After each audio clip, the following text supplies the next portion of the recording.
Okay, welcome everyone. Thanks so much for giving us an hour of your Monday evening. We hope you're doing well. My name is Jordan Silva. I'm the Assistant Director for the EDL program, and I'm joined by the Assistant Director of the OCL program, Jeremy Clifford. Jeremy, if you can just give a little bit of a wave so everyone can see you. Hey everybody. So tonight we're leading an event in partnership with Ryan, who's a part of Rossier Career Services, and our event tonight is all about networking. So it's about networking your way to success. Both of our programs have partnered on this, and we're really trying to enhance our professional development offerings to our students, especially when it comes to career planning, networking, informational interviewing. So we're so happy to have Ryan here with us tonight. Ryan Alcantara is Rossier's fantastic career services manager. As a native Californian, he earned a PhD in public administration from the USC Sol Price School of Public Policy, an MA in educational leadership from the University of Connecticut STORS, and a BS in psychobiology from the University of California at Riverside. He's a dynamic, student-centered leader, and he has over 25 years of experience in education with a strong commitment to educational equity and social justice. He also serves as an adjunct faculty member here at Rossier and at Price. So without further ado, I'd like to welcome our workshop presenter tonight, Ryan Alcantara. Thank you, Jordan. So glad to have folks joining today to talk about networking. And it's my pleasure. It's certainly a topic that I spend a lot of time discussing with students. So I appreciate you taking some time to chat, and I'll jump into slides. I'm going to start with an announcement of some upcoming events that I just want you to be aware of. If you look at the Rossier events page, and you've got the link there, you can register for several of these events. A couple of things are brand new, fresh off the presses. But we have next week a student and alumni reception, and that'll be here on campus in person with Dean Noguera. If you're in the LA area, I really encourage you to come, and it's an opportunity to practice what you learn here tonight. We also have a K-12 career fair that is open for all folks interested in K-12. So if we've got some K-12 educators, maybe you might not be quite ready for you're a job in administration, it's an opportunity to mix. We'll have over 40 different schools and districts represented. We also have a conversation with a community college president, Dr. Darrell Foster from Las Positas College. And in April, and these aren't posted yet on the events page, but just know that we have a executive search series. So we'll have representatives, actually alum from Rossier, that also are working with search firms, and we'll talk about kind of tips in navigating that a search with a search firm and making a place there. And just so you're aware, for higher ed folks, we'll have an in-person reception in April. So more details to come on those. A plug, because we've got the career fair next week. If you've not registered yet, here's a QR code. Sign up, and that's taking place next Friday. So wanted to start with a little bit of an overview of what to expect. So we are here to talk about networking. I'm going to spend a lot of time talking about informational interviews. So that's why at the beginning I was asking if folks have done those before.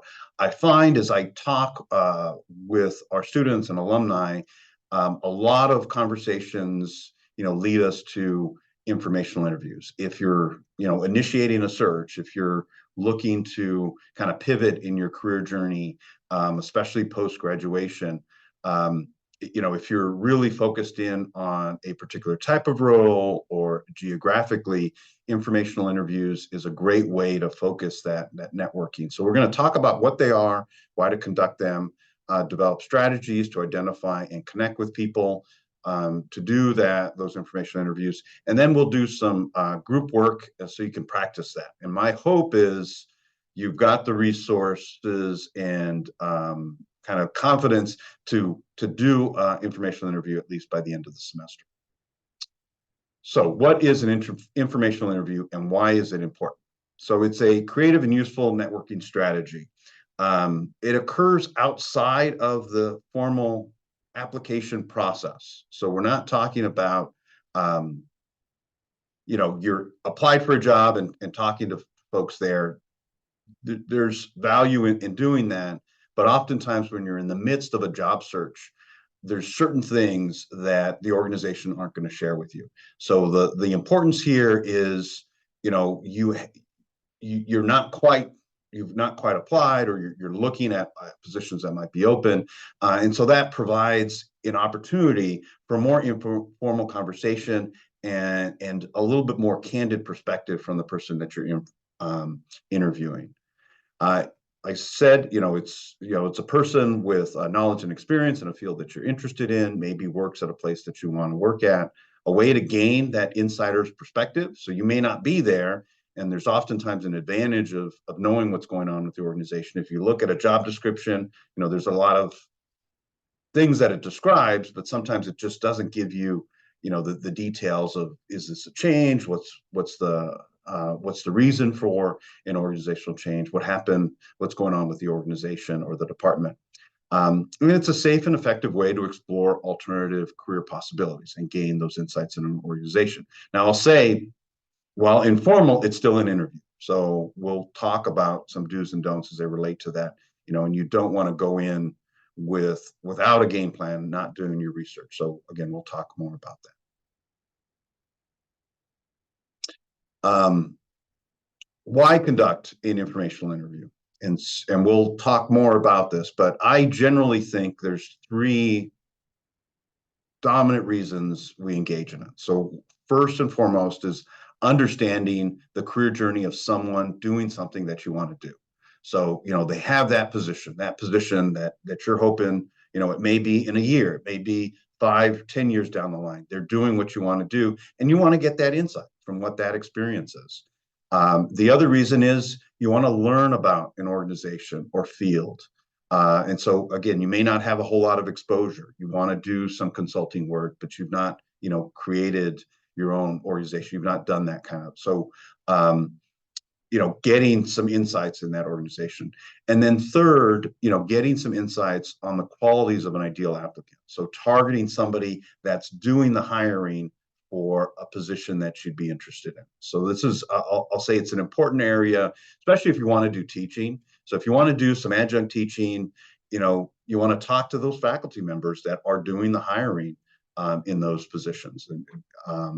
And so oftentimes organizationally, there are faculty, whether it's a department chair or a lead, that conducts those hirings. So talking to them and getting some insights into what they're looking at. I equate this, I've done some youth coaching. And when I have a student that's not on the field, right, and they come up to me and they ask, coach, put me in. That's a little annoying. And I'm not necessarily going to respond to that, because all the kids on the bench want to be put in. What I'm looking for is somebody that comes up to me and says, coach, what do I need to do to get more playing time, to be that player that you're looking for? And so this is a lot of what I mean. It's not saying I want to apply for the job. When are you going to post this? It's saying, I've been doing this work. I'm working on my doctorate. I'm planning to graduate in this time frame, and I would really love to do this work. I know that you hire people. Like, what would set me apart? Like, what should I be working on now to be those candidates that you spend more time? We talk about like resumes. The average resume gets 8 to 15 seconds review. Like, what stands out to make you spend more time on a resume? What should I be doing? How should I be demonstrating myself as I go through that process? So, that's those are the three kind of general categories. There could be some other reasons, but these are the main reasons, and it could be a combination of the three. So it doesn't have to be one exclusively and only. So the next question is, how do I go about conducting informational interviews? So I want to talk through that. You first and foremost, you want to identify people to contact. And I say that as if it's easy to do, and we'll spend a little bit more talking about that. That's no small feat. It is a challenge. It is a strategy. You want to utilize your Trojan network to do that, but that's the first step. The next thing is schedule a time and a modality. So in person, if that's possible, Zoom, ideal, phone, it could be phone, ask them what works best for their schedule. Um, Third is be prepared. And so do your research, just like you're doing a regular interview. Know about the organization, know about the person, go on their LinkedIn site. Don't ask questions in the course of your informational interview that are easily found online. So, doing that research and being prepared is critical. Dress professionally. All of that is important. Adapted elevator pitch. So you generally want to start with an adapted elevator pitch. There's a question of, you want to give them some background on yourself. And so it's spending a little bit of time to set the tone for why you're having this conversation. Always great to drop, any commonalities. So again, if this is somebody that went to USC, it's a great thing to make sure that that's clear in that conversation. But talk about what you want to do. And so an important piece of this adapted elevator speech, this is an interview. And while it's an informational interview, it's still an interview. You want to talk about the fact that, if you've got multiple career journeys, focus in on the context of that conversation. Don't say, well, I'm not sure if I want to work in a public sector or a private sector. If you're talking to somebody at a private sector, that would certainly be the focus if you're talking about wanting to work at that organization. So it's similar to an interview. You want them to, you want to emphasize that direction that's most consistent with the setting that you're in. Semi-structured. So for those that do qualitative studies, you may be familiar with the semi-structured interview approach. In simplistic terms, just a few questions. You don't need a laundry list. You don't want to berate somebody with questions. You want a general idea of, like, these are the points that I want to cover, and to have some leading questions for that person. At the end of the day, you want to lean back and hear their stories. So again, if it's their career journey, if it's the kinds of people they hire, whatever that context is, have that. You want to do some great, positive feedback in the course of that conversation, some follow-up questions to the things that they raise. But you ultimately want to kind of leave it open-ended and let them tell you their story. There's several reasons for that. I mean, you should listen more than talk, and give that positive feedback, but you want them to leave with a great sense of that conversation, right? And so people like talking about themselves. For those of you in the education field, which many of you are, we're a helping field. People are likely to do it, are happy to do it. But you want them to have that good feeling, because it helps to reinforce their good feeling about you as a potential candidate down the line. And you want them to have that good experience, because leads us to the next bullet point. You want to conclude with this key question. Based on what you learned about me, is there somebody else that you recommend that I talk to? If I feel, that this was not a good interaction, I may not be as inclined to connect you with a colleague or a friend. So that's always the great ender, because you want to build that network. You want to look at the people that you're connecting. And I will say, because sometimes we feel a little awkward, about doing these kinds of things.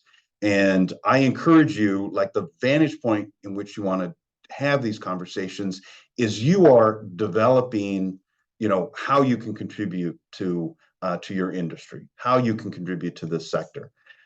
You can be a resource to these people that you talk to. As they're telling you their story, there could be work that you're engaged in that's meaningful to them. As you conduct, as you build your own network, you can use that to benefit the individuals that you're talking to. So it's definitely not a one-side street. You're not just gunning for a job. You are making sure you're developing strong relationships within the industry that you're looking to grow in, or you're looking to transition into. And then finally, You want to follow up with a thank you note and any actions you said you would take. So if you said, oh, let me, I'm going to, let me connect you with this person, or I read this really interesting article that may be of interest to you, make sure you do that. And you do that in a timely fashion. And I will say, if you've got questions, I've got a few more slides, and we'll kind of open it up for questions after talking about informational interviews and before we talk about just networking resources. So what not to do. So a few tips on what not to do for informational interviews. So certainly don't don't be late. You want to avoid dressing down. Um, you want to make sure you walk in with a goal, have a good sense of what you're trying to get out. So again, those list of 3 items, like what's the important piece that you want to get out of this, especially as you're going through storytelling. If you're talking to somebody and they're going in a million different directions, this is where semi-structured, you want to pull them back, and you want to get that time, whether it's 30 minutes or however long it is, you're watching that clock and making sure that this is on target in terms of what you need. You certainly want to make sure you're not talking more than listening, and you don't want to lose track of time. So if you start off with, do you have 30 minutes? You want to be clear and mindful of that 30 minutes. If the person says they have more time, then great, then you can certainly go longer. But if, again, you want to be sure that they have a good experience, and timeliness is another piece. You also want to be careful you don't ask for a job. Like the intent was, you don't want to kind of sneak that one in. Oh, if the premise was not about a specific job that's posted, if something has since posted, you can certainly ask about that, but you want to be careful of kind of turning it back to just be completely self-serving in that regard. You certainly want to be careful as you tell your story. You don't want to speak poorly about an employer or a workplace. Again, this is an interview. You want to keep things positive. And so if you've got difficult transitions, as you would with an interview, make sure that you're rehearsing that. Ask questions. You certainly, as I kind of stated earlier, you don't want to ask questions that can easily be found on through a web search. And as I stated before, you don't want to express deep uncertainty about your career path. So if you're talking about career journeys, and this is somebody that you don't have a relationship for, I mean, if you need a mentor, if you want to do some of that career exploration conversation, certainly come to me, talk to your faculty members. But you want to be careful in this kind of setting, because if you're saying, "Oh, I'd love to work at," if this is potentially somebody that you'll be interviewing with down the line, you want them to really understand the specific career path that leads you to that institution. The other thing that I'll note is just some tips on how to keep in touch. So as I stated before, sending a thank you note is important, whether that's paper note or an email. Keeping them updated, and I recommend maybe on a quarterly basis. If not, at least at the end of the semester, wrapped up. These are the classes I'm planning to take, or I'm getting ready for a new internship or a new job. You don't want to over communicate, but you certainly don't want to just have one conversation and then there'd be no follow up until you're applying to a job there. You want to engage with content and or add value to them. So if there's something that comes up, oh, I thought about you, certainly sharing that. You could certainly stay in touch in social media, lots of tips and tricks of, if they're posting a lot online, amplifying that by reposting and stating their name in the post. For folks that are savvy in LinkedIn, that's a benefit to them. And you want to keep track of these contacts. So how many of you could put in the chat if you do a spreadsheet for jobs that you're searching for? And so that's a common practice. You should have a similar kind of spreadsheet for your contacts. When's the last time you talked to them? Any particular notes that are of relevance, the types of things that you would want to share with them. So keeping in touch, that's an important part of these authentic relationships that you look to create. So now we can jump into resources for networking, but I'm gonna stop share real quick and see if there's any initial questions that folks might have of the things that we covered.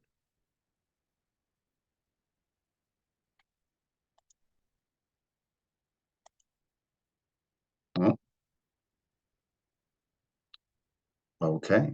All right. We'll keep going, but there'll be time for questions too. Um, and I will make sure I've got the right slide here.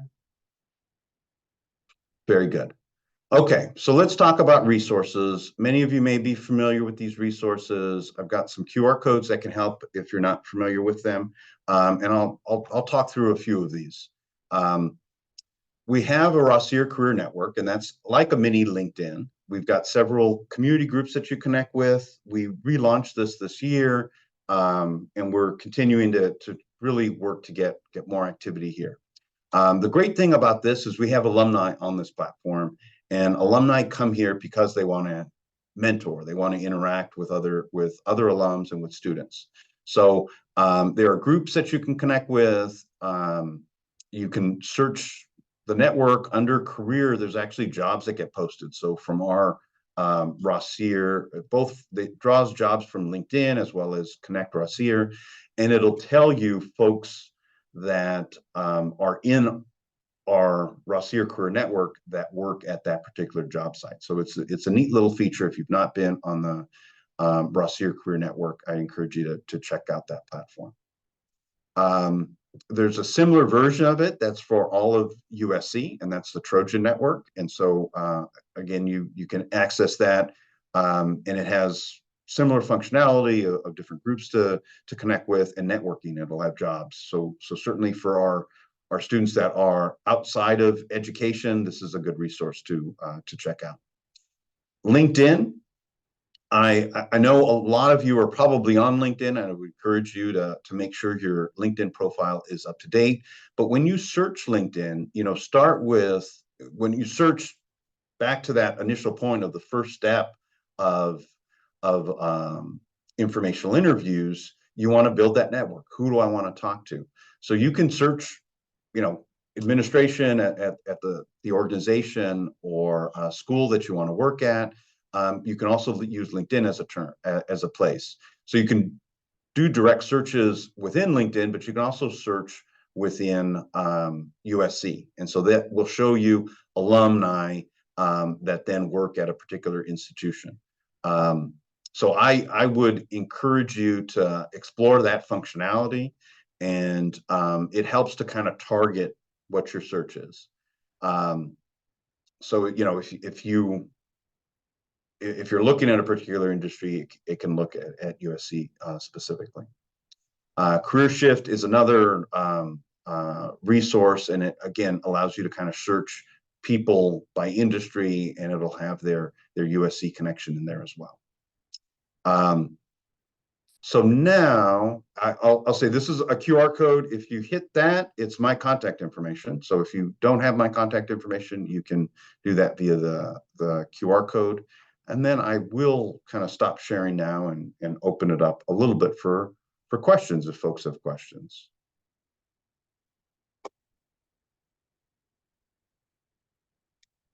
Beverly.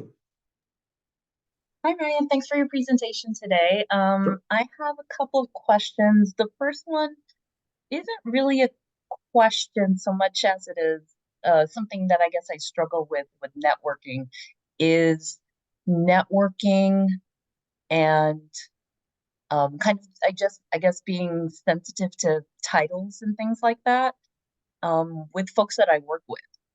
So I feel like I'm in an environment where a lot of folks do go by, Dr. So-and-so, Professor so-and-so, but at the same time, they're also colleagues and peers. And so I don't know if you have any advice, but in terms of defaulting how I'm addressing people, I usually default to the most formal. But one thing I struggle with is, when is that line where I get to call you like first name basis type of thing, while still respecting the fact that, there is that power dynamic that's at play. Sure. I think it's good to start with the formal, and then if I think I try to make it a point. Like, so I'm a doctor, but I'll say you can call me Ryan. If you communicate via email with somebody and they respond with their first name, then to me that's an invitation to go by first name. And there's a little bit of variance in there. I try to make a point if I'm introducing somebody to somebody else, I will, even though on a first name basis, I might use their title.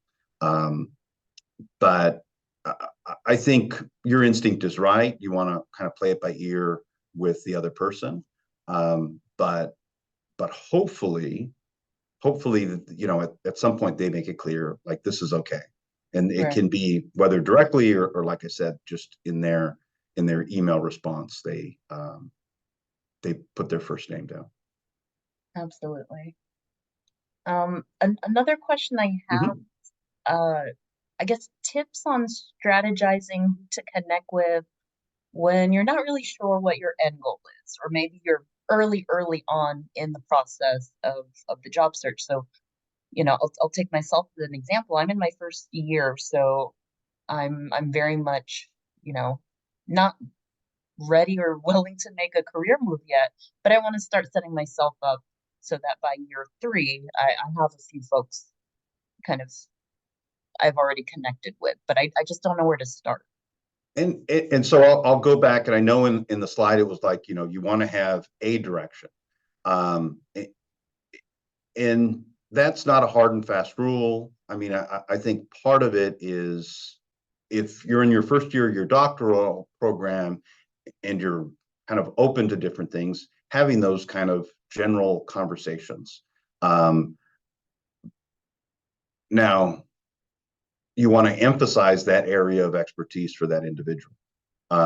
But it's okay to say, talk to somebody that's within student affairs, a senior level position that can guide through, like, what are the different areas within that.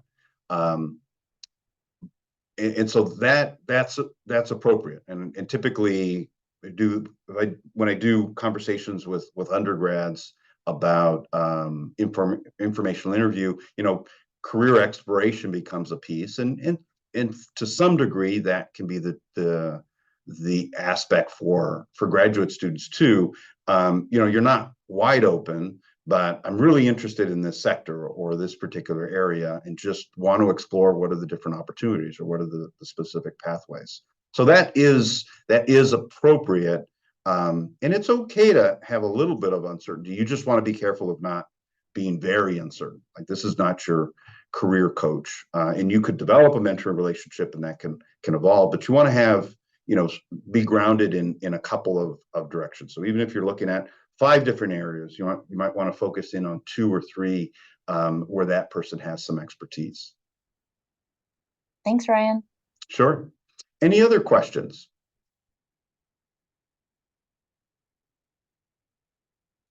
So, we've talked about informational interviews. I asked the question at the top of folks have or haven't. I mean, and sometimes some of us do this without necessarily knowing, oh, is that what an informational interview?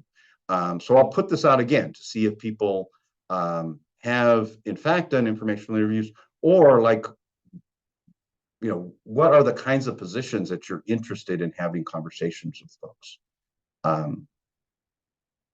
Are there particular, as we talk through this, is this of interest to you? And if so, who would you like to have an informational interview?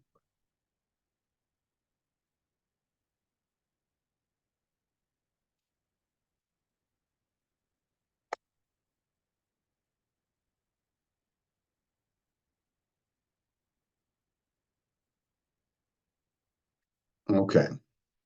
So what we're going to do next is, it'll be an opportunity to have some of these kind of conversations, because I want to make sure students feel comfortable in doing this. And sometimes part of the challenge is that preparation. Like, I'm not quite sure where to start, and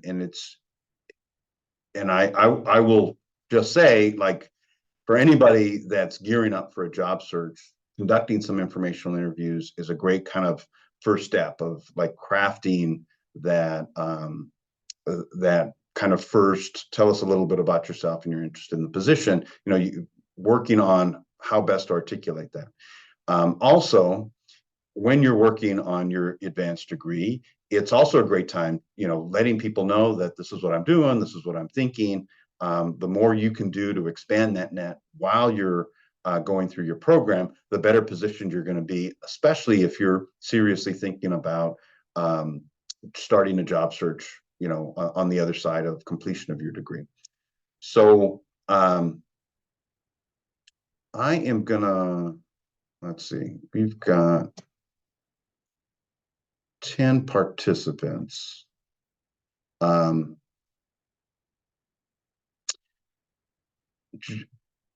Jordan, Yep, we had I'm talked ready. about going into breakout rooms, and I'm trying to think, and I'll be quite honest, I'm a little worried about going into breakout rooms and then people skedaddling. So I think Sure. we're going to have just a conversation. So I'm going to post questions up, and I'm going to encourage that we have a chance to do a little bit of reflection and sharing as a big group. So I Yeah, hope you all, if that makes sense. Is that okay with you, Jordan and Jeremy? absolutely. I think it's a great idea.